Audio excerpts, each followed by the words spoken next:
Dans le courant de l'année 2001, François Audelan tombe malade. Les médecins diagnostiquent une forme atypique de leucémie. En août 2012, après 11 ans de différents traitements, les examens sont sans ambiguïté. Le cancer s'est généralisé. Le 11 septembre 2012, François Audelan est reçu au service soins palliatifs de l'hôpital Albert Chenevier de Créteil. Il a perdu toute autonomie physique et mentale. Le père Bernard Brien a été ordonné il y a quelques mois seulement. À l'âge de 65 ans, il vient d'être nommé prêtre accompagnateur auprès des hôpitaux de Créteil. Nous sommes le vendredi 14 septembre 2012, il est 15h30, l'aumônerie de l'hôpital l'appelle en urgence, un malade est en train de mourir. Alors je rentre dans la chambre, alors moi je suis encore le jeune prêtre, donc je découvre un peu tous les rituels et toutes ces choses-là. Je discute avec son épouse et ensuite j'explique le sacrement des malades et je donne le sacrement des malades à cette personne. François Audelan est totalement inconscient et ne réalise pas ce qui est en train de se passer. Il a la tête qui est enflée, il a le corps qui est enflé, enfin, bon, comme quelqu'un qui est en fin de vie, quoi, qui va partir, quoi, en fait, quoi. Le père Bernard Brien s'aperçoit alors que ce vendredi est la date de son anniversaire et de celui du père Jerzy Popieluszko. Tous deux sont nés le 14 septembre 1947. Et là, ça déclenche chez moi, spontanément, une prière d'action de grâce et une intercession auprès de Jerzy Popieluszko. Comme j'ai toujours sa photo avec moi, d'un seul coup, je pense spontanément, je dis c'est le moment de prier l'intercession de Jerzy Popieluszko, quoi. Et dans cette prière-là, il y a un moment donné, il y a la grâce de...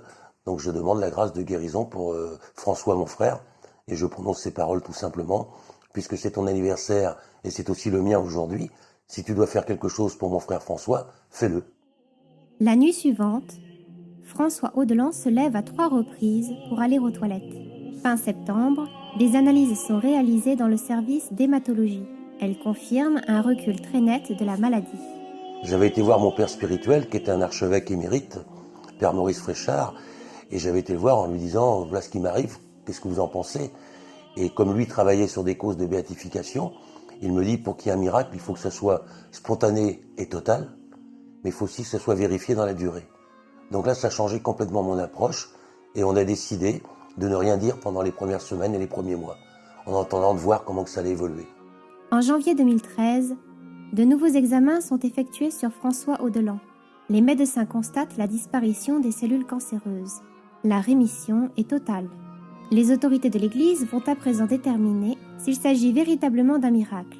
L'enquête canonique est ouverte depuis le 20 septembre dernier. Si les faits sont avérés, alors le père Jerzy Popieluszko pourrait être canonisé en 2016, soit 32 ans après sa mort.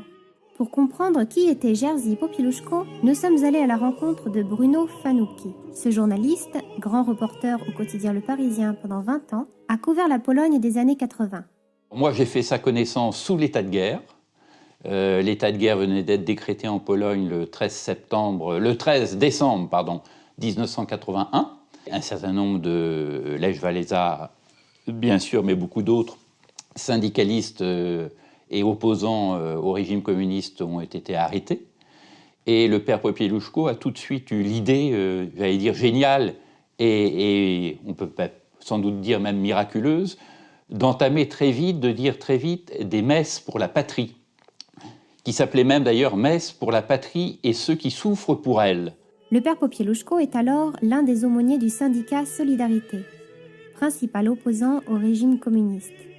Le prêtre dessert également l'église Saint-Stanislas Kostka, dans le nord de la capitale polonaise. L'église était bondée, et ce qu'on attendait beaucoup, c'était évidemment son sermon, qui était un sermon à la fois très spirituel, mais de combat. Le père Popieluszko devient alors un opposant déclaré au régime du général Jaruzelski. Un opposant pas politique, un opposant basé d'abord sur la foi, puisque c'est au nom de sa foi et de sa vie chrétienne qu'il combattait le régime communiste athée. Le père Christian Gavron est le recteur du séminaire polonais de Paris. Il a également connu Jerzy Popieluszko. Il était intérieurement libre, indépendant, parce que attaché à Jésus, qui est la vérité,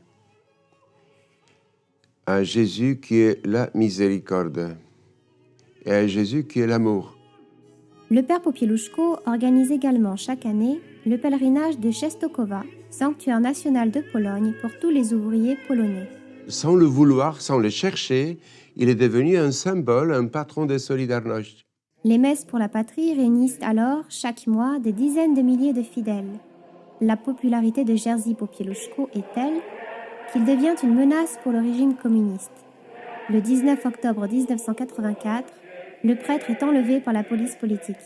Torturé, assassiné, son corps est jeté dans la Vistule, le principal fleuve de Pologne. On l'a tué parce qu'il disait la vérité, et c'est bien connu, celui qui dit la vérité doit être exécuté. Son programme, on peut résumer en une petite phrase. Vaincre le mal par le bien. Ne se laissez pas prendre par un esprit de vengeance, par la haine.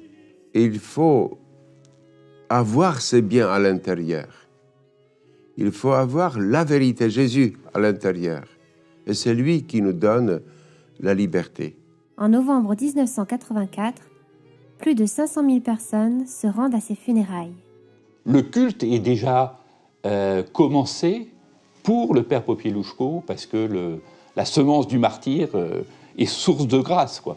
Des grâces pour la Pologne qui se sont peut-être répandues jusqu'à Créteil.